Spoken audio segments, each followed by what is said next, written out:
Hi everyone, it's Denise from Dobby Books, and tonight I want to give you an update on my medieval studies. So, last week, as you know, I changed the curriculum, if you will, the study plan. I decided to go with something else, and I provided my reasons for it in the last video.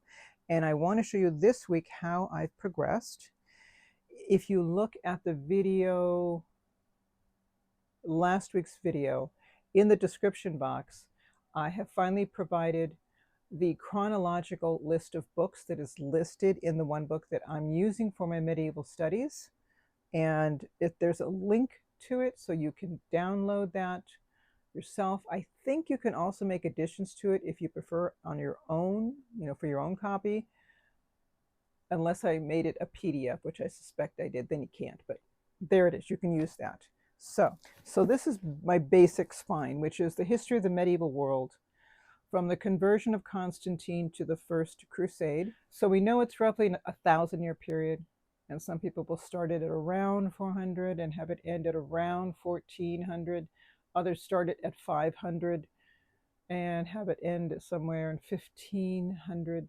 And the professor whose lectures I was listening to, Philip Dayleader, he covers the Middle Ages. This is his specialty. He argues that the Middle Ages, when you look at certain factors, for example, technology being one of them, there were others he included, he believed that the Middle Ages could even be as long as the 19th century, till around the mid-19th century, which is interesting. I don't think a lot of us would consider that, but his arguments, I guess they were worth listening to. Something to think about. So anyways, this is the one by Dr. Susan Wise Bauer, and I've tabbed it, and each tab is a unit or part in the book with different themes. So the first one is unity, the second one is fractures, the third one is new powers, then states and kingdoms, and followed by the Crusades. And this is my bookmark here.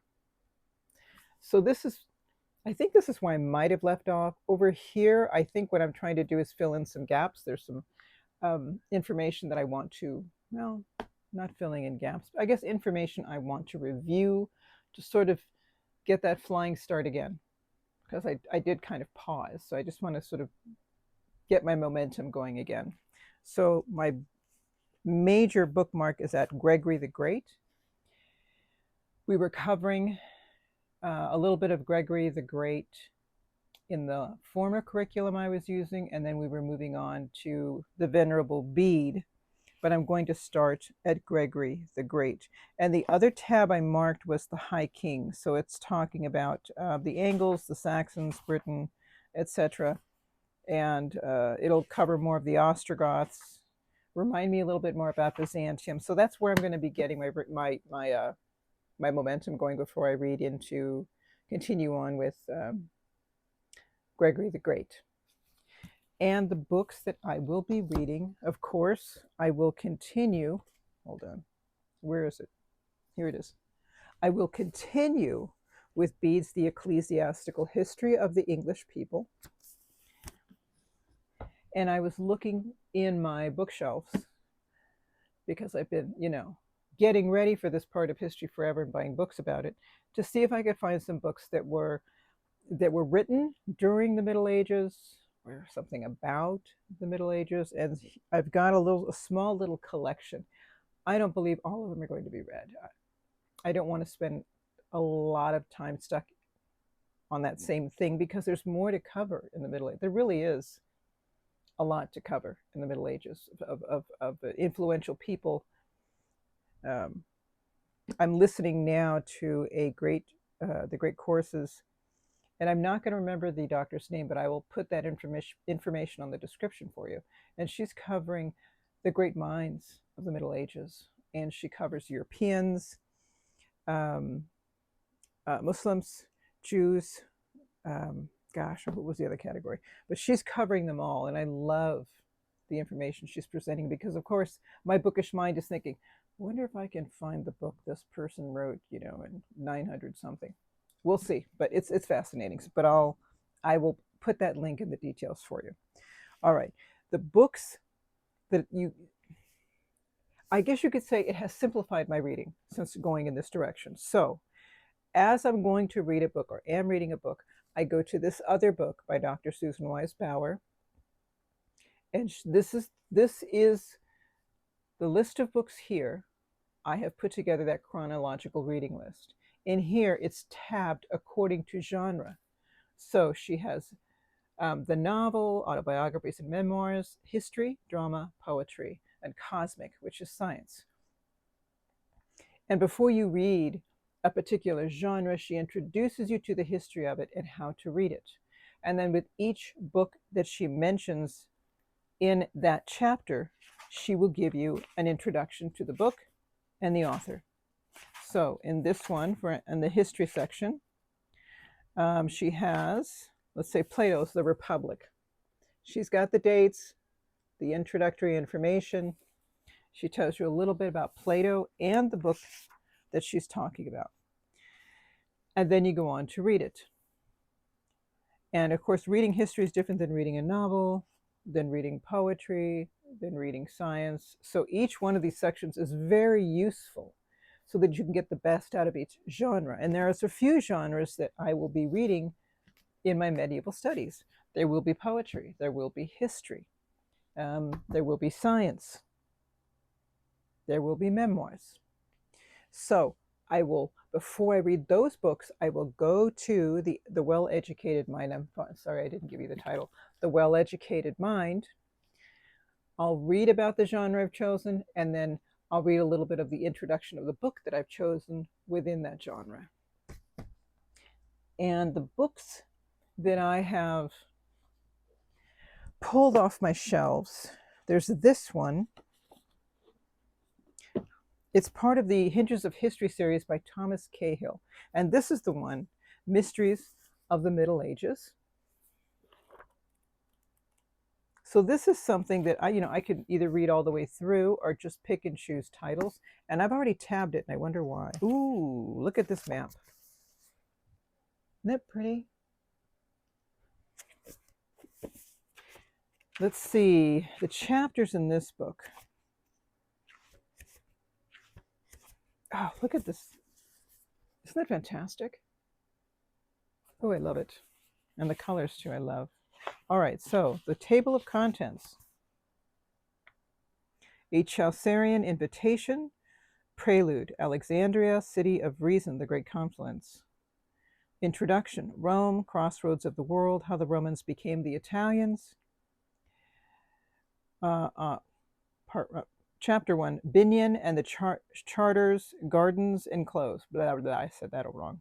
The Cult of the Virgin and its Consequences.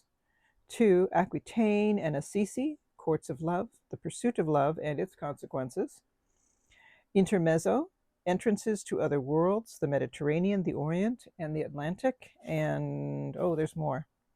3, Paris, University of Heavenly Things, the Exaltation of Reason and its Consequences. 4, Oxford, University of Earthly Things, the Alchemist's Quest and its Consequences. 5, Padua, Chapel of Flesh, the Artist's Experiment and its Consequences.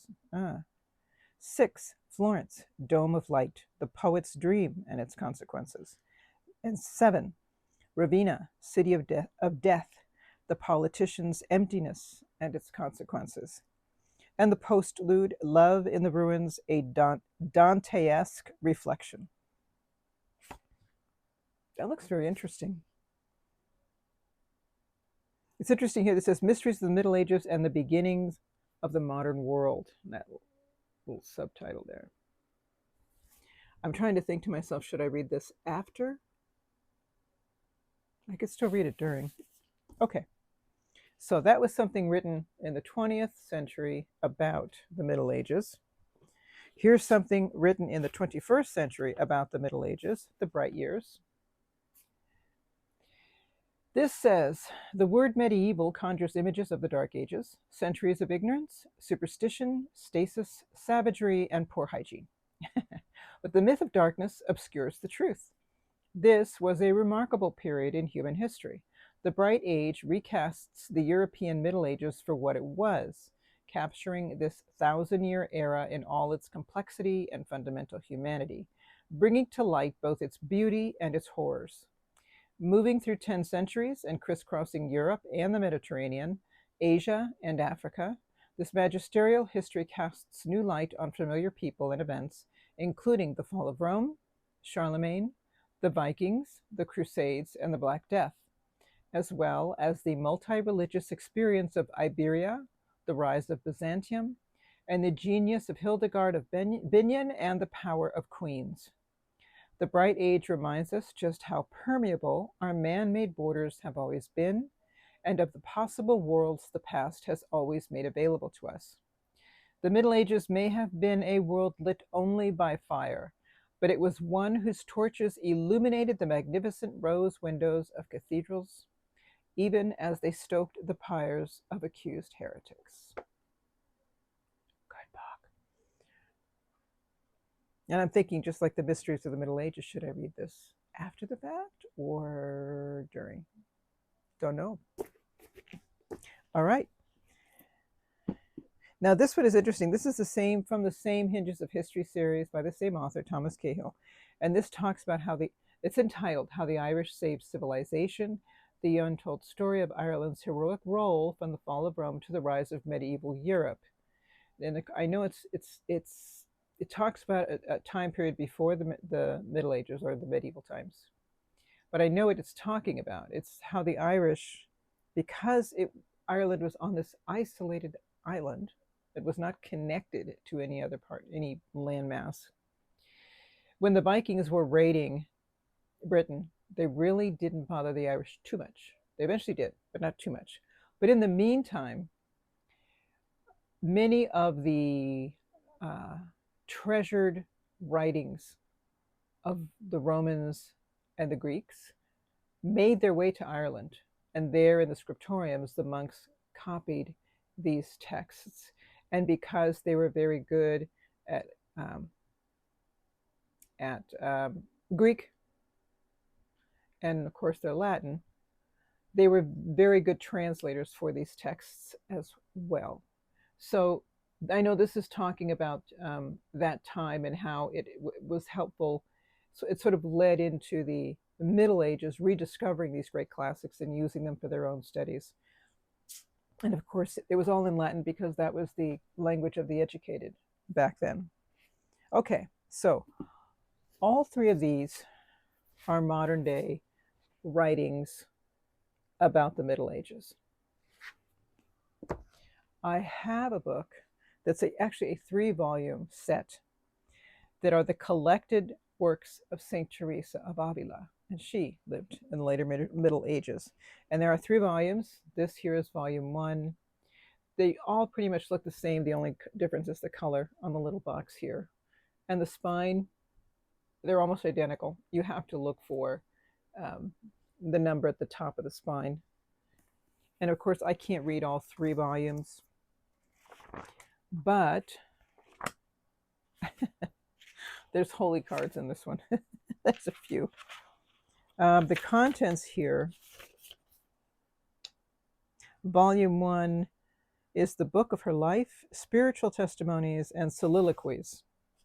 I forgot that about St. Teresa. She wrote more than just letters and advice. She could write some beautiful poetic verse. That's probably not going to be until the later books. But this is, I could read part of this or just 1 volume of this so that I have read someone from that time period. There's writings from St. John of the Cross. I don't have those. And there are some Islamic thinkers that I'd like to get some writings from. I'm going to have to look those up. I don't have any. And even when I've looked at various bookstores under Middle Ages, I never really find I don't think I've found any writings by any Jewish authors. I definitely have not found any by any Islamic authors, but I'd like to. I'd like a nice balance. So that's where that is. That's where I am in my studies. I think now that it's a little more streamlined with Dr. Bauer's books, that it's added a dimension of enjoyment to my medieval studies that I didn't anticipate. I don't know, for some reason it seems less complicated, and there's more autonomy in that too. I can pick and choose more like I want. I have more sources from the Middle Ages. Saint Anselm's Proslogion, I've got that. That was written during the Middle Ages. I also have the Song of Roland. I already showed you this one, The Two Lives of Charlemagne. I have some writings by Aquinas. Aquinas, the shorter Summa. I've got that one. And another thing, I guess this was written during the same time period, but in on the Asian continent, The Tale of Genji. It's a monster book. Would I even try to tackle this during my medieval studies? I don't know, but it's good to know that this was something that was written during the same time period. Maybe one day I'll tackle it. I don't know. But yeah, I've got that too. This is another one that I believe was also written during the same time period. Let me find out. Yeah, this was around somewhere in the 8th century. The Tibetan Book of the Dead, another source that I can read, written during the Middle Ages. Cool. All right, that's it. That's what I've got. Just wanted to discuss that with you. I'm sorry I blabbered on. That's where I'm at my medieval studies. I will touch base with you next week and let you know where I'm at on that. All right. Bye, everyone. Take care.